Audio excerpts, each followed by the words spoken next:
Hello, my name is Subhi Barg. I am an assistant professor at Mid Sweden University. Today I'm going to give you a summary of my paper that was presented in the European Power Electronics Conference 2025 in Paris. The title of my paper is A Novel Optimization Method for Accurate AC-Resistant Prediction of High-Frequency Transformer. The agenda of today that I will start by an introduction about high frequency magnetic component. Then I will review some of the existing design methods for these components.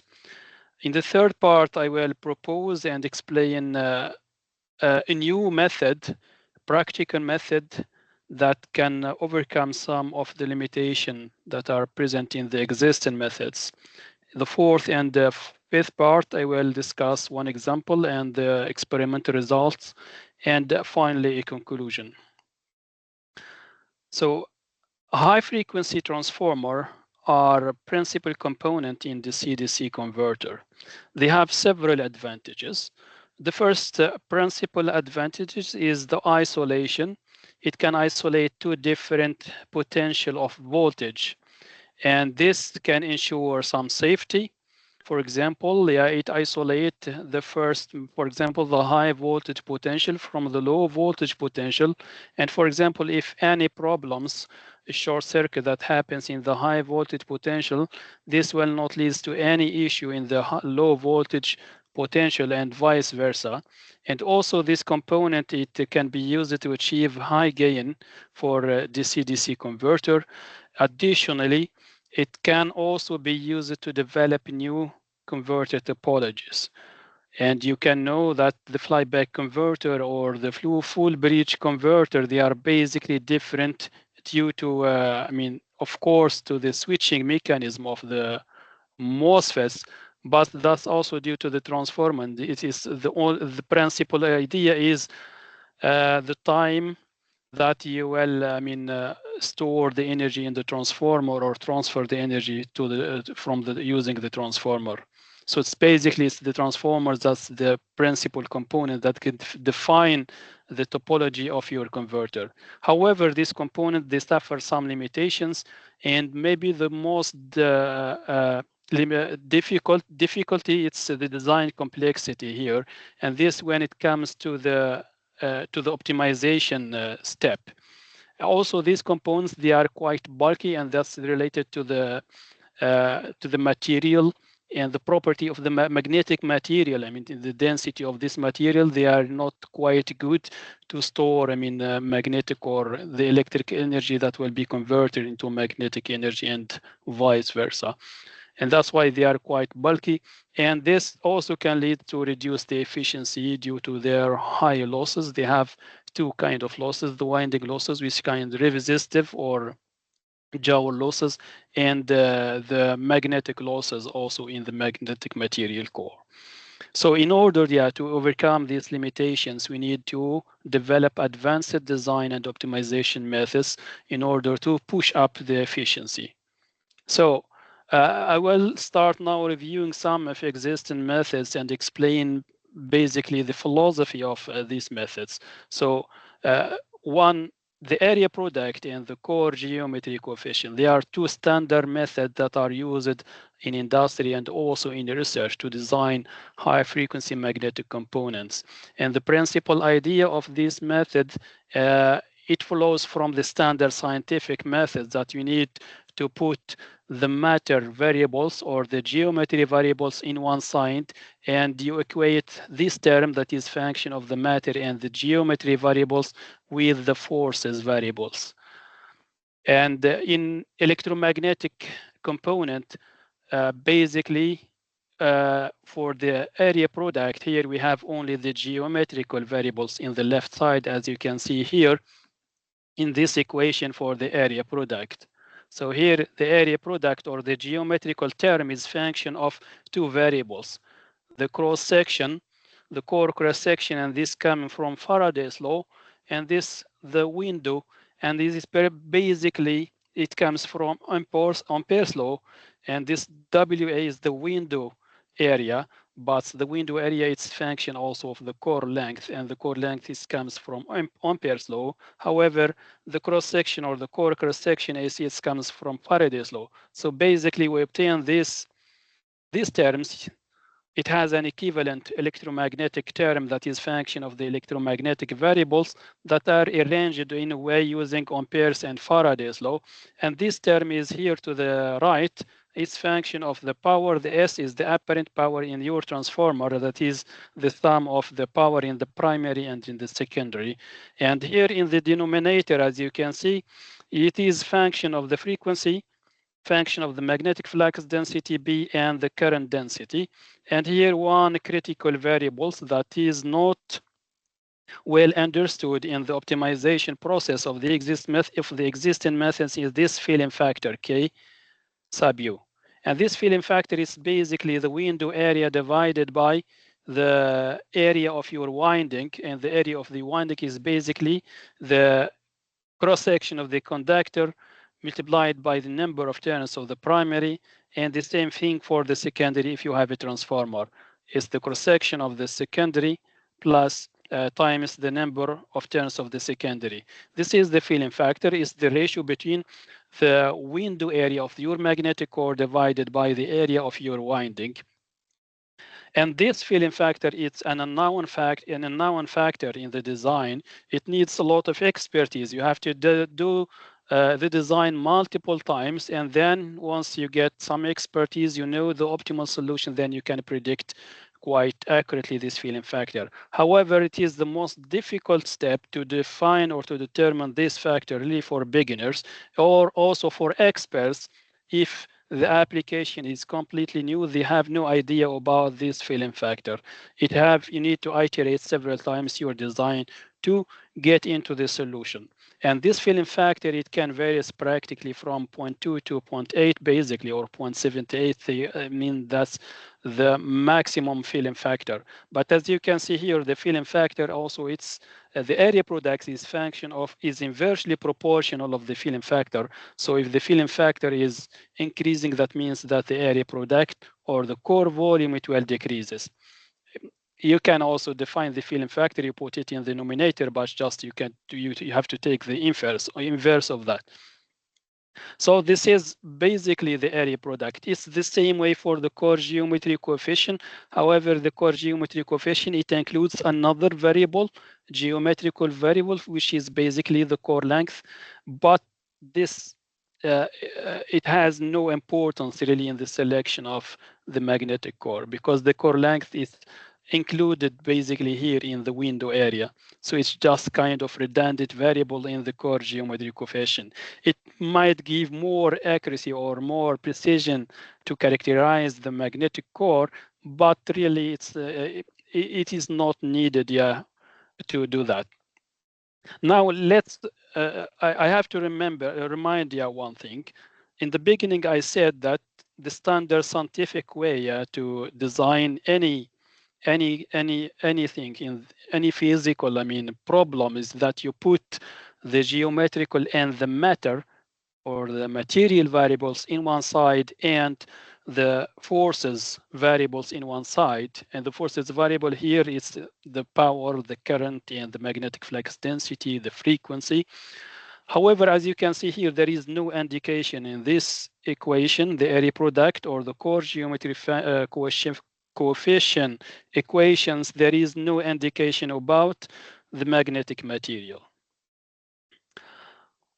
So basically, that's the main limitation of the area product and the core geometry coefficient. That's the main limitation. It does not give you any way how to select the best material. And for that reason, there are several methods that have been developed in order to include the effect of the magnetic material. But before I discuss this method, I need to show you how the magnetic flux, the magnetic material can affect the optimal solution. So in the existing optimized version of the core geometry coefficient, which was developed in the book of Robert Ericsson, the power electronics book of Robert Ericsson, the optimization variable there is the magnetic flux density. And the idea is to minimize the total losses by defining or determining the optimal magnetic flux density. And then once you find the optimal magnetic flux density, you can plug that results in the equation of the area product, and you find the new solution of your or the core geometry coefficients, the new equation of the core geometry coefficient. And this, it includes also the magnetic material effect. You can see here, this is in black that, and these two curve, they are the total losses for two different material number one and material number two. And as you can see, their minimum here, they are different. So it means that the optimal B is also different for these two materials. And if you plug this function, it will give you completely two different magnetic core. The size of the magnetic core, it will be different. And this explains the effect of the magnetic material in the solution. And this has not be accounted in the standard method of the area product and the core geometry coefficient. Hurley and Petkov in the late of 19th, they have done quite good work, and I consider them as the fundamental optimization work of a high frequency magnetic core. And they have determined quite the conditional or the optimal solution condition to select or to design the magnetic core. And this condition, it relates the core losses here, P sub C, and PW, that's the winding losses. And these two losses, they are related by this factor, 2 divided by beta. And maybe all of you know that beta is the Steinmetz equation that appears in the core losses. So the core losses, according to Steinmetz, it can be expressed empirically by using this equation K. That's the property of the magnetic material. And F to the power of alpha, and alpha it's usually between 1, it's very close to 1, higher than 1.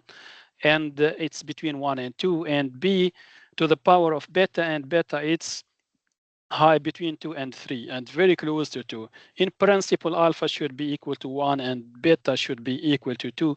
That's the physical law. The force, it's B, it has to be to the power of 2. That's the universal square law. And the frequency is just the number of cycles that is repeating to compute the losses, because if F, the frequency, is equal to 1, that will give you the energy losses or the energy density, the loss density, that's it. And if you multiply by the frequency, the number of cycle per second, you get the losses, the power losses. That's a Steinmetz equation, and then you need to multiply by the core volume, of course. So in these methods, Petkov and Hurley, they did not account the high frequency effect that can increase the winding losses. For Petkov, he has only considered the DC resistance. For Hurley, he has considered the optimal solution of the AC resistance. So if you try to optimize the winding losses, you can find a relationship between the AC resistance and the DC resistance, and the optimal solution between these two, it will be just given by selecting the optimal diameter for a given frequency. And that optimal, it's usually depends on the geometry of your conductor. For example, for a round conductor, I think it's about 2, the ratio between the AC resistance and the DC resistance. So Hurley had accounted this effect. He supposed that the optimal winding could be designed, and he took into account that in his design. But still we have one remaining effect that is unknown, that's the filling factor. So as I have explained it in the beginning, the filling factor is completely unpredictable because it is function of the number of turns. And the number of turns, it's unknown. In the existing methods, as I have explained, the optimization variable, it's B, is the magnetic flux density. And once you determine the magnetic flux density, the optimal B, you determine the number of turns using Faraday's law. So Faraday's law, it links the magnetic flux density B, the number of turns, and the cross-section. But for a given core, the cross-section is known, and once you determine the optimal magnetic flux density, you can determine the optimal number of turns. And as I have explained again, the number of turns, it has a huge effect on the filling factor. And you can see the filling factor here, it is a principal variables in the equation. It's not only for the area product, but also in Hurley and Petkoff methods. None of them has given, a way or a method to predict this factor. So in order to understand the effect of this filling factor on the design, we can look to this figure that here in the x-axis I have the filling factor, okay, sub u, and here I have the optimal solution of the area product. This is basically from Hurley method, and the optimal solution of B, and the optimal solution of the core volume. And here they are all normalized. So you can see once you change the filling factor, that is a known variable, the solution change also, and it change significantly. For example, if the filling factor it changes from 0.5 to 0.8, then the area product here could be changed from 0.55 to 0.4. That's a big change in terms of core volume, and in terms of the core, it will give you a complete new core, optimal core. So you have to understand first that Hurley, the optimization version of the area product, Hurley or Petkoff method, does not give you the absolute optimal solution, because still the filling factor is unknown, and that filling factor, it cannot be determined. You have just to choose it randomly. Usually they choose it 0.5, 0.6, but that's not correct because it will not give you the optimal solution. What you have to understand that a small change in the filling factor will give you an error in the optimal B here. As you can see, this one is the red one is the optimal B, and as you can see here, the filling factor, if it's changing the optimal B, it changes. And if the optimal B changes, then the optimal number of turns is changing. That's why here in this figure also you can see that the number of turns increases when the filling factor increases. This is quite illogic because, as I have explained it in the previous one, here the filling factor is the window area divided basically by the number of turns. So if the number of turns increases for a given window area, the filling factor also should decrease. If the number of turns increase, the filling factor decrease. But here you can see when the number of turns increase, the filling factor increases. This is quite a logic. And why this one?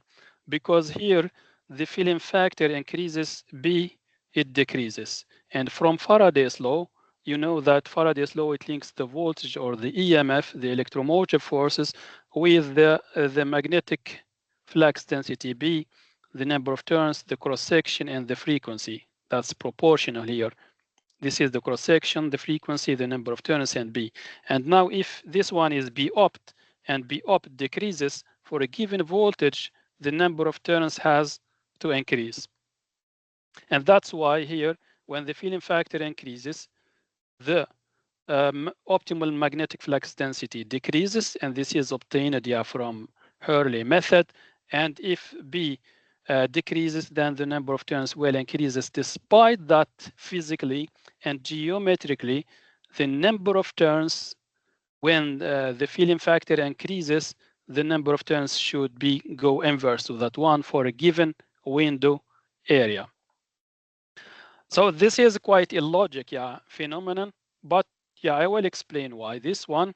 So first, the existing method here, they are quite non-natural and illogic process. They follow quite illogic process or methodology in the designing of the magnetic core. In principle, we should determine the number of turns first. That has to be determined first. Then we have to select the magnetic core. However, in contrast, the existing method, they select the magnetic core, and then after they select the magnetic core, they determine the number of turns. This is quite a logic design process. None of all the engineering fields do this kind of design. It's kind, yeah, you may understand this as a reverse engineering uh, design process, but that's not correct, because the normal way that people they do in other fields, for example, try to ask an architect how he designed a building. Yeah, the first question that he will look how many peoples will be living in that area and what are the equipment that will be, I mean, installed in the building. Then based on this information, he will design the building. The same thing, the designer of magnetic core should have the same mind, the same process. So the equipment is basically the number of turns. You should know the number of turns first, and then you can calculate the window area, you can determine the cross section, and then you can know your magnetic core. So the idea here that I will propose is completely different. It's the other way of thinking. It's completely different, completely opposing to the existing approach, to existing thoughts, to existing methods. So I will start from the number of turns first. I need to know the number of turns.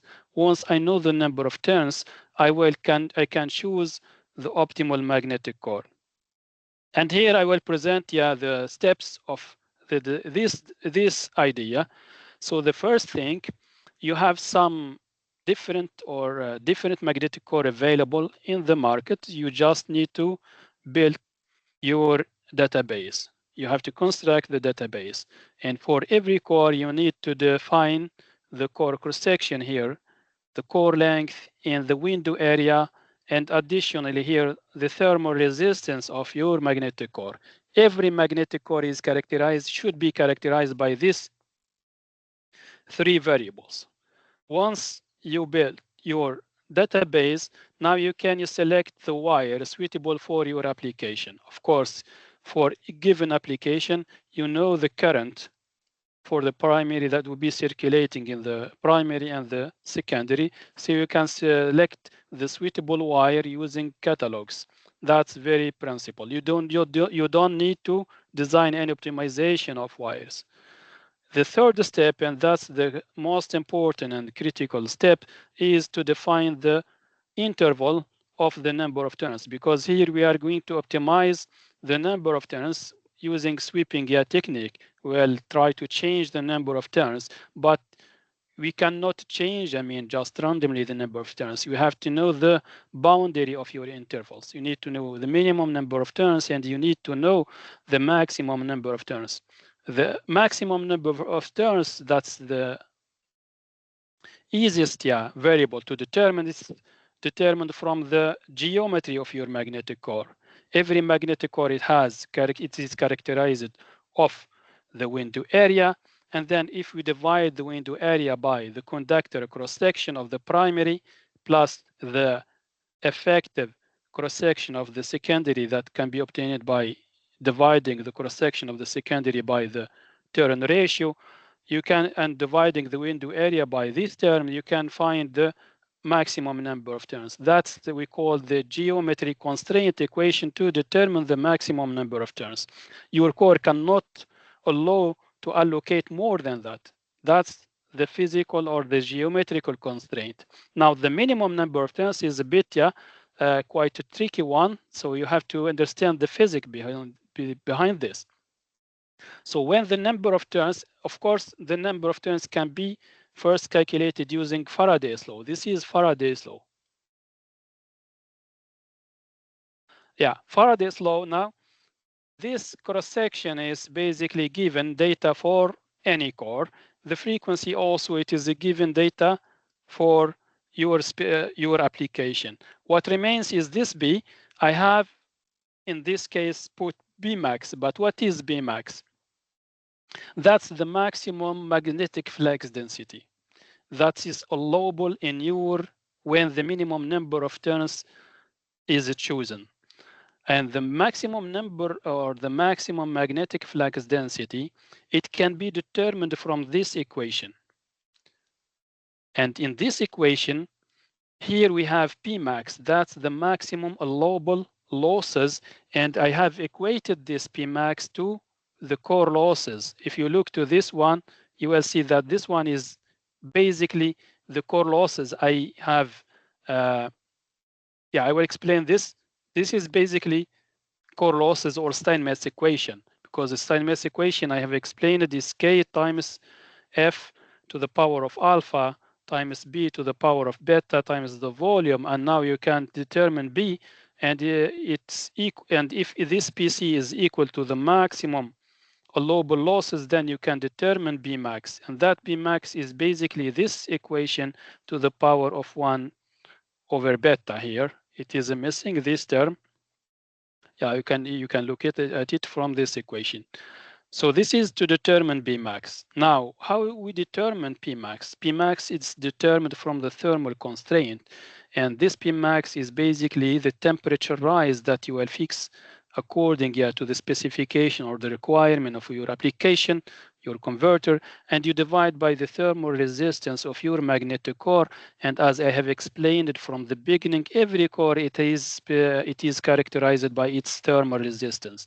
And if you divide this ratio, you calculate this ratio, you'll find Pmax. Once you find Pmax, you can determine Bmax, and then you can determine N mean.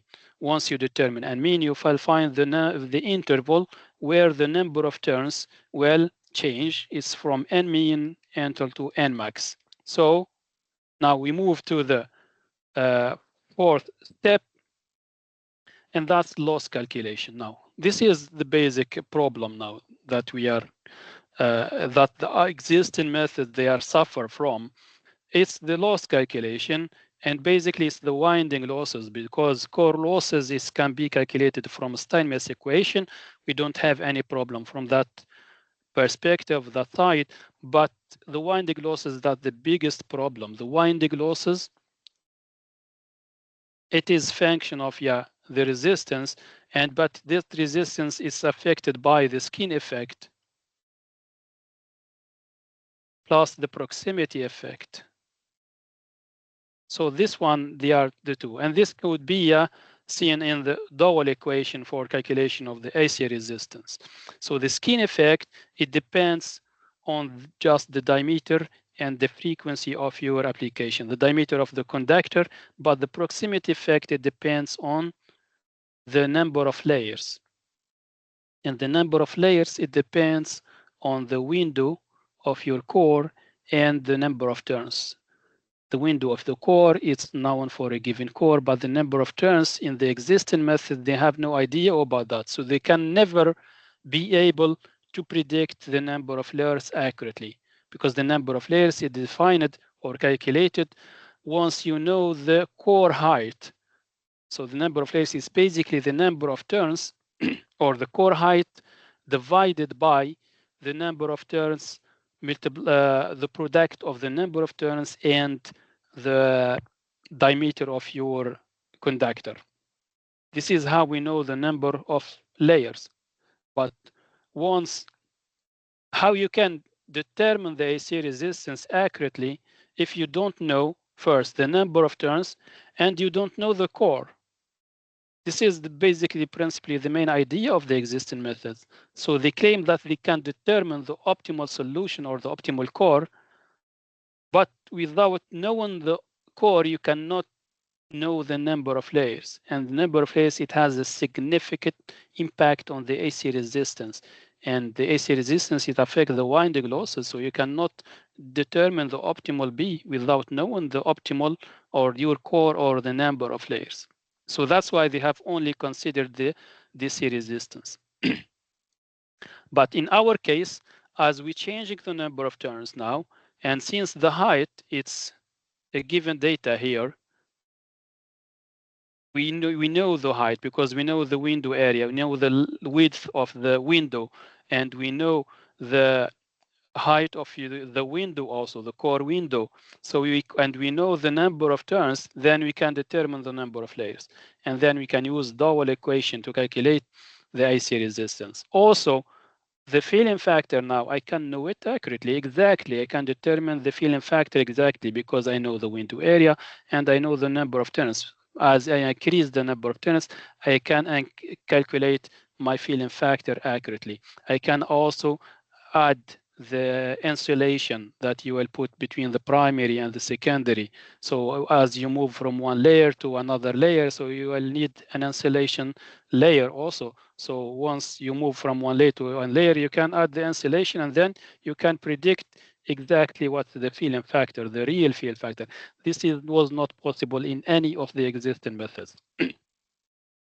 And then at the end, you can determine an opt graphically. You will build the total losses, the winding losses, the core losses, and the sum of both, and then as function of the number of turns. And then you can look graphically to the minimum losses, and you can select your optimal number of turns, and that's the final step of the design.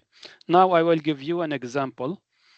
A design example of for full bridge converter. We are supposed to design 250 watt transformer, 80 volt input, 24 volt output, and switching frequency is equal to 100 kilohertz.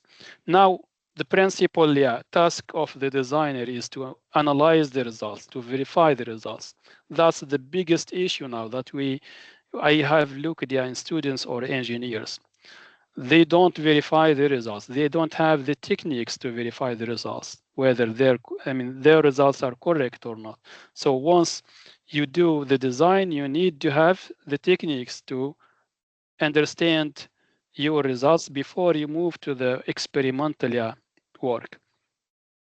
First one, that you need to look the variation of B with respect to N. Using Faraday's law, you know that when the number of turns increase, B should be decreased. But now you have different magnetic core. This is ETD29, the database that I have constructed, up to ETD54. I have 6 cores, different cores. And you can see that the change of B, or the evolution of B with respect to N, it depends on the magnetic core now.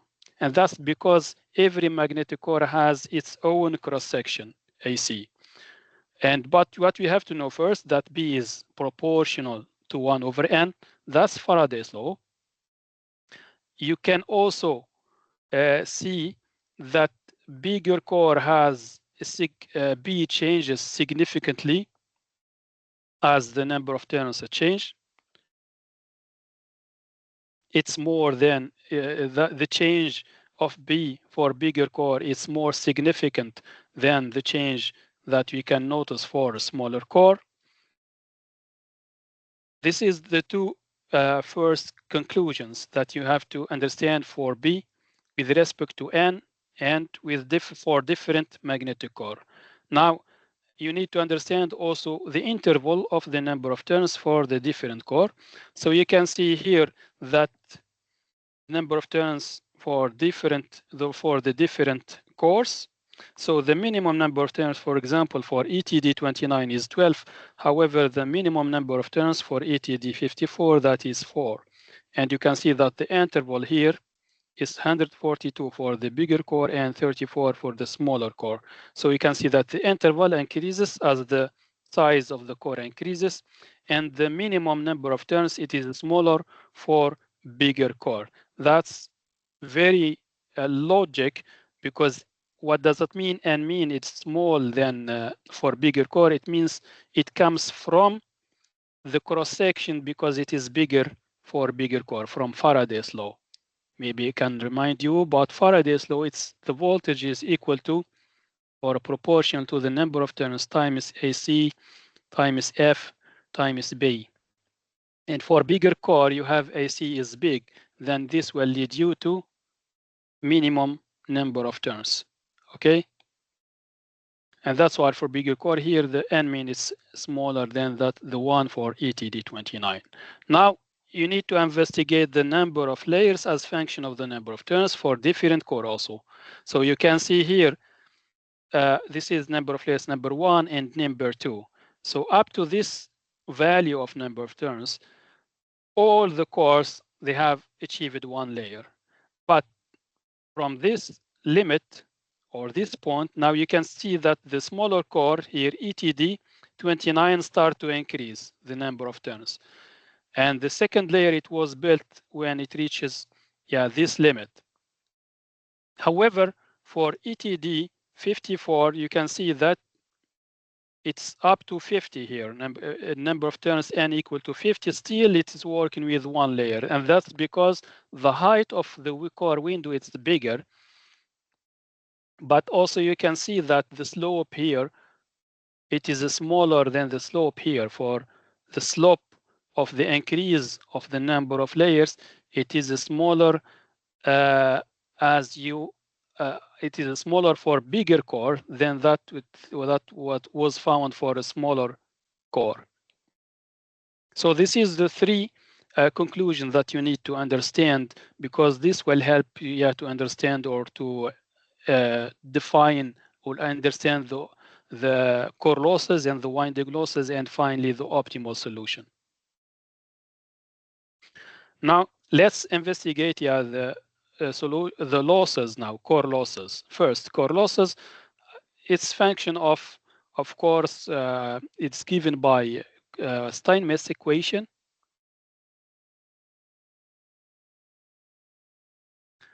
And as we have seen in the beginning, that for same number of turns here, for example here, bigger core has smaller b. So you should expect that core losses for bigger core, it is, or the core loss density for bigger core, it's smaller. But once you multiply by the volume, we'll see which one, because bigger core has bigger volume. So also the losses will increase more for bigger core. But since the losses here, beta, it's higher than 2, and it is linearly proportional with VC, that's the core volume, so the impact of B is bigger than the impact of VC. So as you can see here, the same thing, the core losses for bigger core, it's much, for same number of turns, is much smaller than core losses for a smaller core. Core losses is proportional to 1 divided by n to the power of beta.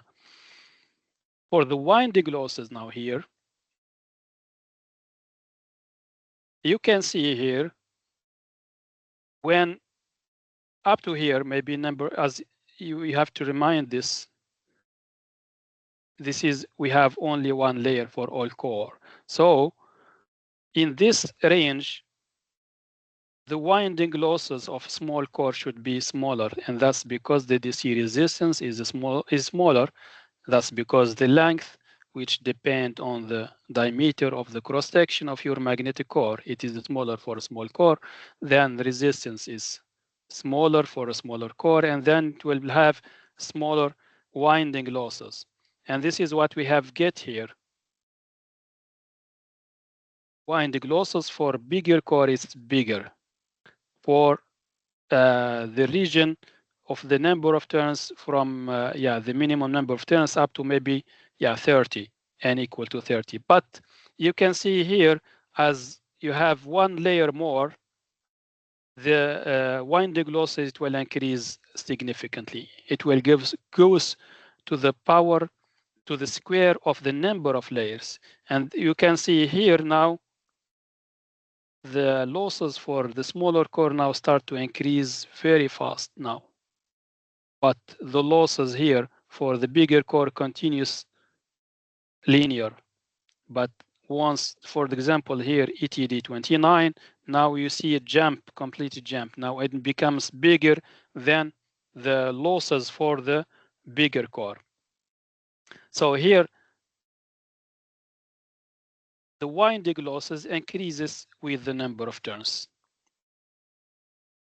But you should understand, I mean, when the number of turns increases, the number of layers for smaller core will increase faster than those of the bigger core. So you should expect also the winding losses from some limits or from some points of number of turns. It will quite, increase very sharply. More, it becomes more higher than the losses for bigger core. Now let's look to the total losses now. So the first things that you can see that there are several magnetic core have achieved the same minimum losses here. This is for the bigger core. This one is the second bigger core, and so on. But you can see here the minimum losses, they are same for ETD 54, for ETD 49, 44, and 39. They are basically all, they are same. But what does this means? It means that, now it comes now the cost effect. Now you need to select if you need to select the core that it has minimum price or minimum cost.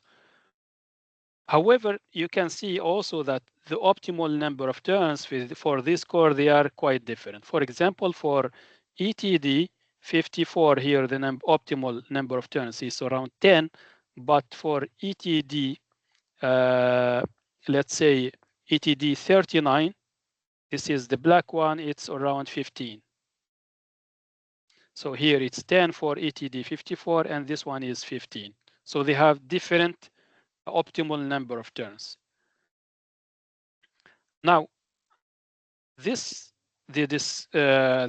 discontinuous line here, they are the maximum allowable losses that every core can allow. So you can see here, for example, this one, the red one, this one is for ETD 29. It should be rejected because it does not, the minimum losses is basically higher than the maximum allowable losses. Same thing for ETD 34. Of course, there is no, the minimum losses is smaller than the maximum allowable losses. However, you need to consider some safety margin. So maybe ETD 39 is good solution here. That's the minimum core that you can work with, because you can see here the minimum losses, it's around 3.8 watt, and the maximum allowable losses is around 6. That 2 times higher. Is 200%. It's a good safety margin to work with. You can also select bigger core, but this will be, it will be on the count of the cost and the price of your. It depends on the budget and the requirements of the PCB and the volume of the converter that you are targeting to achieve. So let's continue now to investigate first. This is the optimal solution now. Now look to this left side one. It is increasing very significantly with bigger core. You can see that when the number of turns decrease, the losses increases very significantly for bigger core. And this side is basically core losses. That's the core losses that is increasing, because when the number of turns decrease, B will increase inversely to N, and then core losses will increase.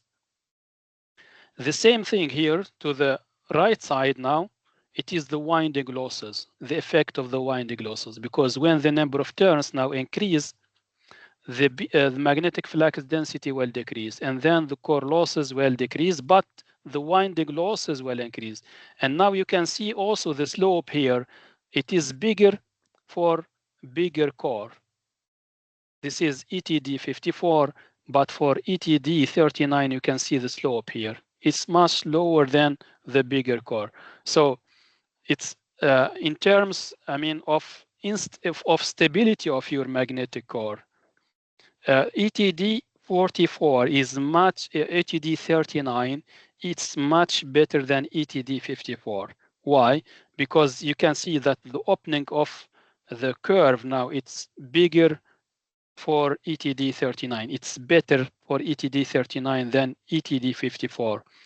That opening, it gives you an idea about the thermal stability of your magnetic core.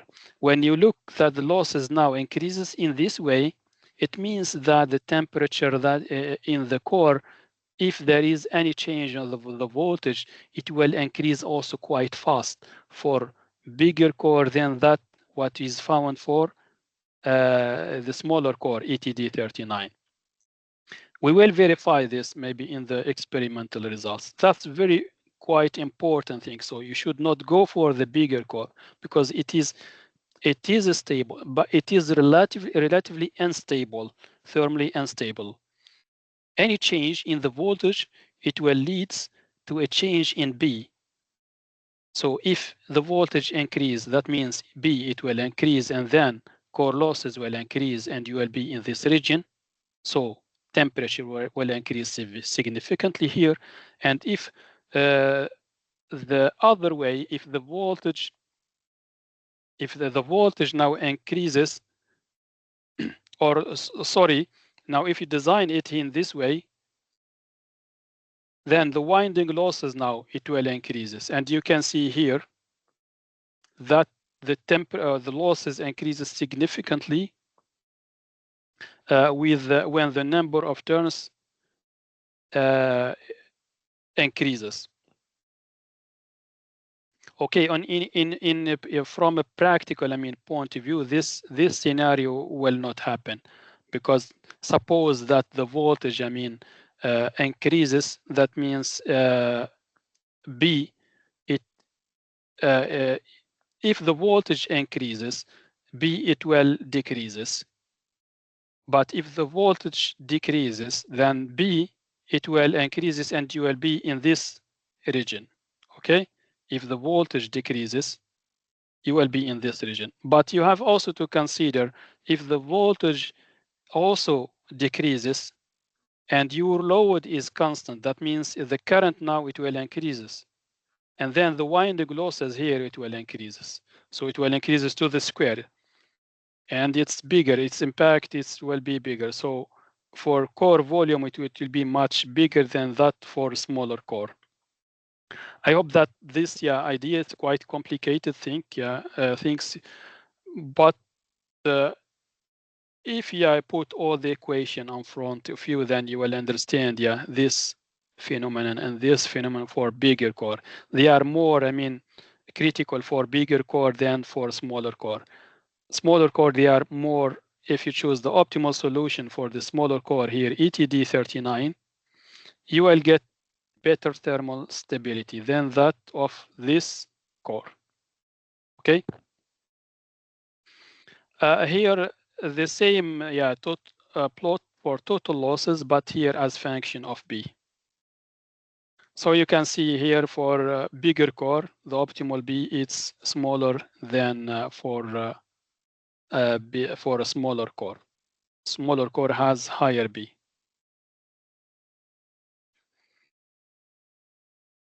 But I think we need to discuss this point. It's this only happen for our case, because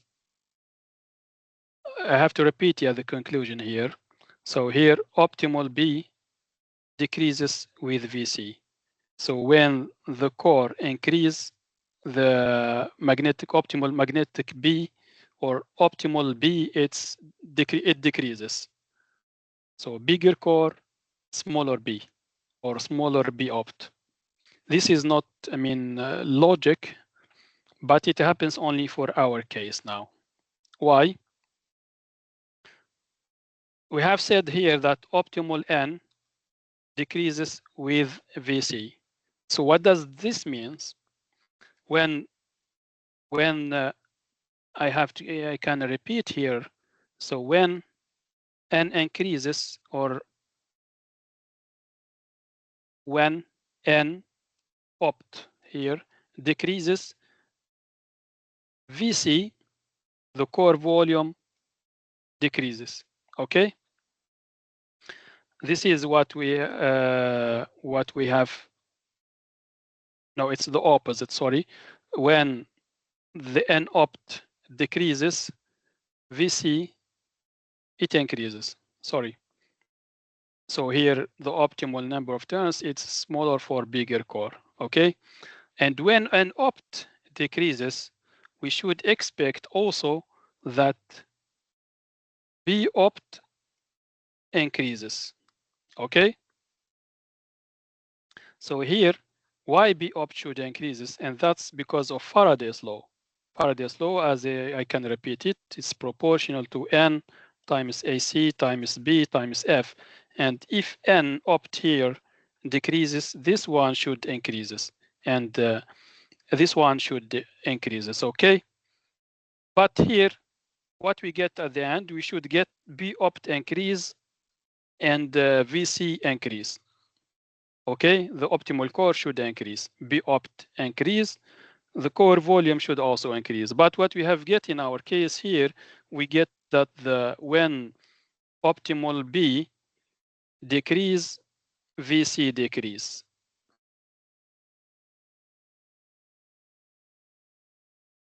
When, no, here, optimal B decreases with VC. It means when the core increases, the optimal decrease. It's the opposite of this conclusion. And this is only related to our application here. Normally when normally we should find that the optimal B increases with VC. It should be opposite to n-opt, but it depends on the just on the application here. Okay, now I can try to discuss some experimental results.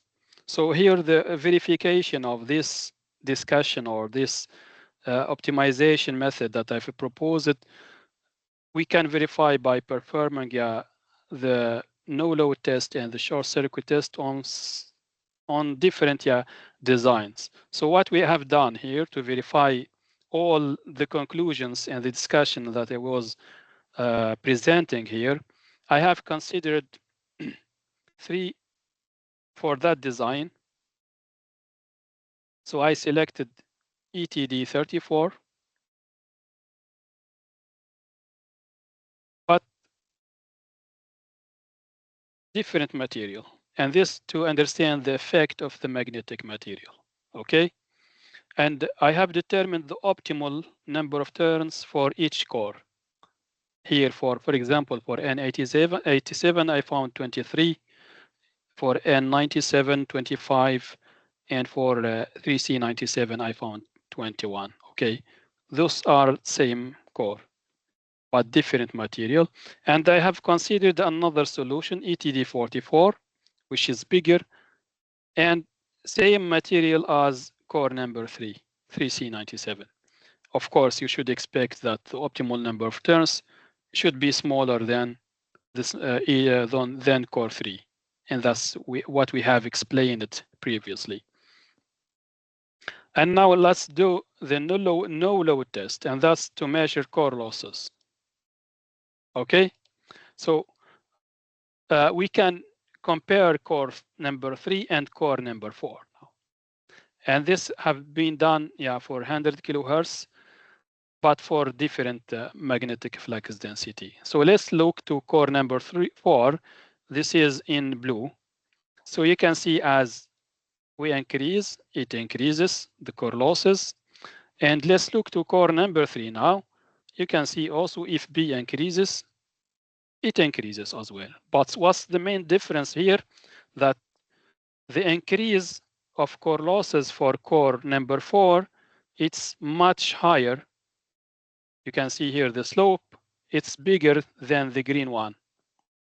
And that's what we have confirmed in the theoretical and the explanation of the theoretical results. I can go back here to show you. In this, in this figure, we have explained that the left side, it increases significantly higher than smaller core. And that's because of the core losses, it increases more. And we have also explained that when the core losses increases, the temperature of the magnetic of the core, it will increases higher for bigger core. They are not thermally unstable when the losses increases. So, and that's why here the temperature here for bigger core, it increases the rate of change of the temperature for bigger core. It's higher than smaller core. And this, the blue one, core number 4 and core 3, they are the same material. So that's, we confirm our theoretical results. And the second comparison that we should perform is between the different core that have the same volume now. You can look at the for smaller, for low B, core number 1, that's ETD 34 and 87, it has the least temperature. That means it does not mean, I mean, that how to say, the losses are smaller in that core, but it's the thermal, I mean, characteristics or the thermal performance of that magnetic material is much better. I have no idea about the losses between these cores because I did not verify it, but I've just looked to the temperature. That's it. And now we can look also to maybe this core number 2 from N87. Yeah, it has the highest temperature. Now let's look to the short circuit test, and this to measure the winding losses or the temperature according to the winding losses.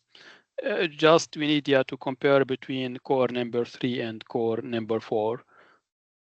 So core number 3, you can see it.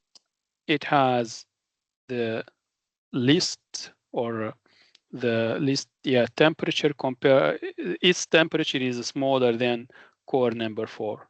And core number 4, it has the highest temperature compared to all cores.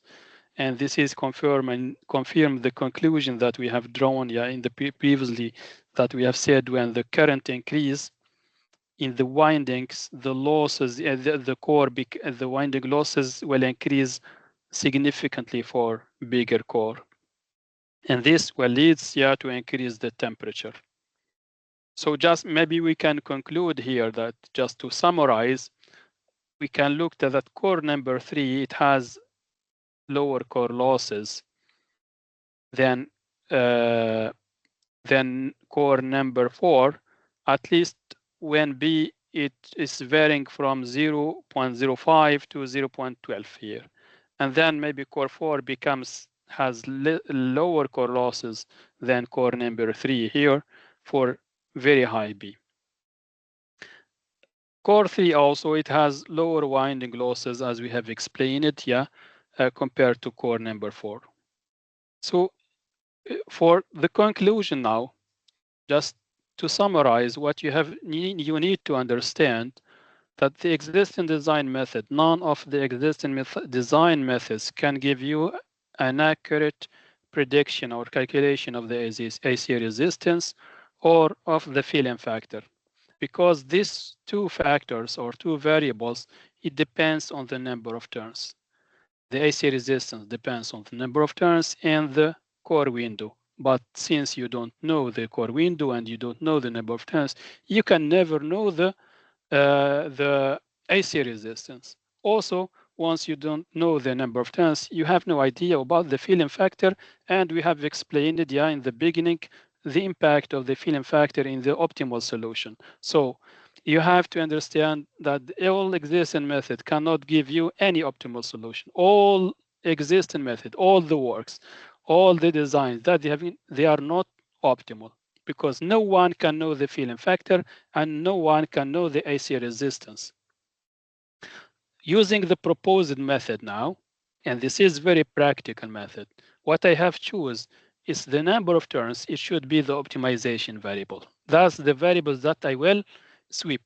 And then as I change the number of turns, I can calculate the number of layers, I can predict the AC resistance, I can know exactly the filling factor, I can know the all the space that will be occupied by my winding, I can know the core, and then if I do this process for different magnetic core, I can calculate the losses, core losses, winding losses, and then I can plot it and determine the optimal number of turns graphically. That's a very simple technique to design the optimal or to determine the optimal solution. So here I come to the end of my presentation. It's a bit too long, 1 hour of explanation.